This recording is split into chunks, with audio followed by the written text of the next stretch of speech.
এক নদীর ধারে থাকত এক কুমির। তার দিন কাটত একা একাই, সাঁতার কেটে, রোদ পহিয়ে। কিন্তু একদিন তীরে খেলতে খেলতে এক দুষ্টু ছোট বিড়াল এসে হাজির হল। কুমির তাকে দেখে হেসে বলল, তুমি তো ভয় পাচ্ছ না? বিড়াল বলল, কেন ভয় পাব? তুমি তো আমার সঙ্গে কিছু করনি। ধীরে ধীরে তাদের মধ্যে বন্ধুত্ব জমে উঠল। বিড়াল প্রতিদিন নদীর ধারে এসে কুমিরকে গল্প শোনাত, আর কুমির তাকে মাছ শিকার করে দিত। একদিন বনে প্রচণ্ড ঝড় উঠল। নদীর পানি ফুলে ফেপে উঠল। বিড়াল তীরে আটকে পড়ে।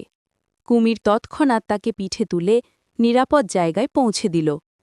বিড়াল অবাক হয়ে বলল, তুমি শুধু ভয়ঙ্কর কুমির নও, তুমি সত্যিকারের বন্ধু।